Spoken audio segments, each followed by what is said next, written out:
ঈশ্বরচন্দ্র বিদ্যাসাগরের সঙ্গে শ্রীরামকৃষ্ণের মিলন। বিদ্যাসাগরের বয়স আন্দাজ ৬২ কি ৬৩। ঠাকুর শ্রীরামকৃষ্ণ অপেক্ষা ১৬ থেকে ১৭ বছর বড় হইবেন। পরনে থান কাপড়, পায়ে চটি জুতো, গায়ে একটি হাত কাটা ফ্যানেলের জামা, মাথায় চাতুর্পার্শ্ব উড়িষ্যাবাসীদের মতো কামানো। কথা কইবার সময় দাঁতগুলি উজ্জ্বল দেখিতে পাওয়া যায়, দাঁতগুলি সমস্ত বাঁধানো। মাথাটি খুব বড়, উন্নত ললাট ও একটু খর্বাকৃতি। ব্রাহ্মণ, তাই গলায় উপবীত। বিদ্যাসাগরের অনেক গুণ। প্রথম, বিদ্যানুরাগ। একদিন মাস্টারের কাছে এই বলতে বলতে সত্য সত্য কেঁদেছিলেন। আমার তো খুব ইচ্ছা ছিল যে পড়াশোনা করি, কিন্তু কইতা হলো। সংসারে পড়ে কিছুই সময় পেলাম না। দ্বিতীয়, দয়া সর্বজীবে। বিদ্যাসাগর যে দয়ার সাগর। বাছুরেরা মায়ের দুধ পায় না দেখিয়া নিজে কয়েক বছর ধরিয়া দুধ খাওয়া বন্ধ করিয়াছিলেন। শেষে শরীর অতিশয় অসুস্থ হওয়াতে অনেকদিন পরে আবার ধরিয়াছিলেন। গাড়িতে চড়িতেন না, ঘোড়া নিজের কষ্ট বলিতে পারে না। একদিন দেখলেন একটি মুঠে কলেরা রোগে আক্রান্ত হইয়া রাস্তায় পড়িয়া আছেন, কাছে ঝাঁকাটা পড়িয়া আছে। দেখিয়া নিজে কোলে করিয়া তাহাকে বাড়িতে আনিলেন ও সেবা করিতে লাগলেন। তৃতীয়, স্বাধীনতা প্রিয়তা। কর্তৃপক্ষের সঙ্গে একমত না হওয়াতে সংস্কৃত কলেজের প্রধান অধ্যক্ষের কাছে কাজ ছাড়িয়া দিলেন। চতুর্থ, লোকাপেক্ষা করিতেন না। একদিন শিক্ষককে ভালোবাসিতেন। তাহার কন্যার বিবাহের সময়ে নিজে আইবুড়ো ভাতের কাপড় বগলে করে এসে উপস্থিত। পঞ্চম, মাতৃভক্তি ও মনের বল। মা বলিয়াছেন, ঈশ্বর, তুমি যদি এই বিবাহে না আসো তাহলে আমার ভারী মন খারাপ হবে। তাই কলিকাতা হইতে হাঁটিয়া গেলেন। পথে দামোদর নদী, নৌকা নেই, সাঁতার দিয়া পার হইয়া গেলেন। সেই ভিজা কাপড়ে বিবাহ রাত্রে বীরসিংহায় মার কাছে গিয়ে উপস্থিত হলেন। বললেন, মা, আমি এসেছি। শ্রীরামকৃষ্ণকে বিদ্যাসাগরের পূজা ও সম্ভাষণ। ঠাকুর ভাবাশিষ্ট হইতেছেন ও কিয়ৎক্ষণ ভাবে দাঁড়িয়ে আছেন।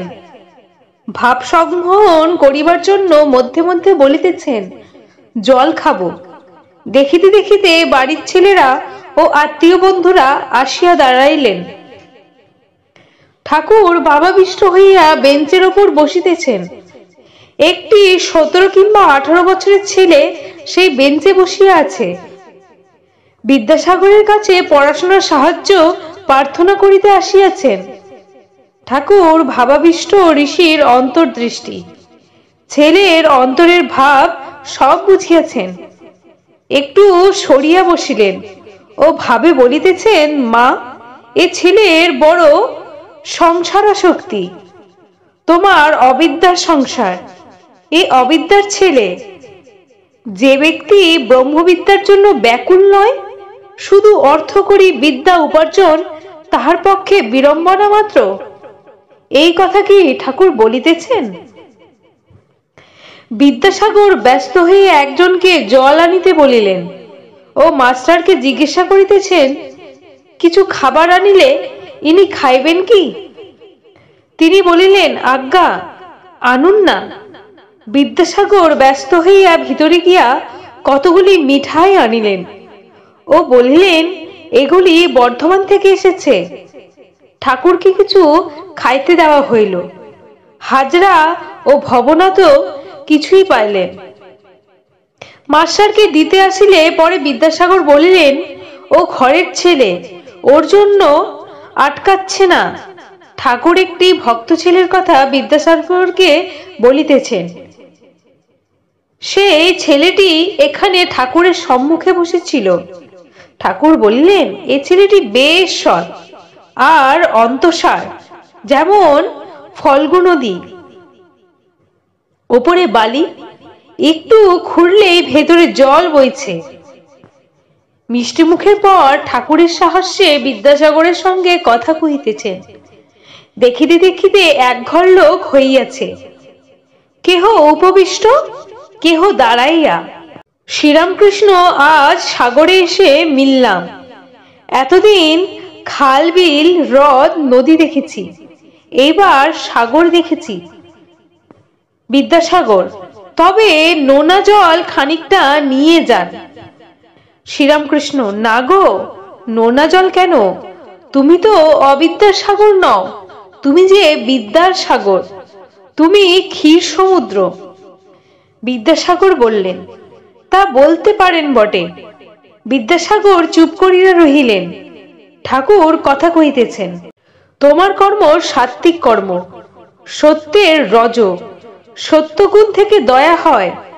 দয়ার জন্য যে কর্ম করা যায় সে রাজসিক কর্ম বটে, কিন্তু রজগুণ, সত্যের রজগুণ, এতে দোষ নেই। সুখদেবাদি লোকশিক্ষার জন্য দয়া রেখেছিলেন, ঈশ্বর বিষয় শিক্ষা দিবার জন্য। তুমি বিদ্যাদান, অন্নদান করছো, এও ভালো। নিষ্কাম করতে পারলেই এতে ভগবান লাভ হয়। কেউ করে নামের জন্য, পুণ্যের জন্য, তাদের কর্ম নিষ্কাম নয়। আর সিদ্ধ তো তুমি আছোই। বিদ্যাসাগর মহাশয় কেমন করে? শ্রীরামকৃষ্ণ, আলু পটল সিদ্ধ হলে তো নরম হয়, তা তুমি তো খুব নরম, তোমার অত দয়া। বিদ্যাসাগর, কলায় বাটা সিদ্ধ তো শক্তই হয়।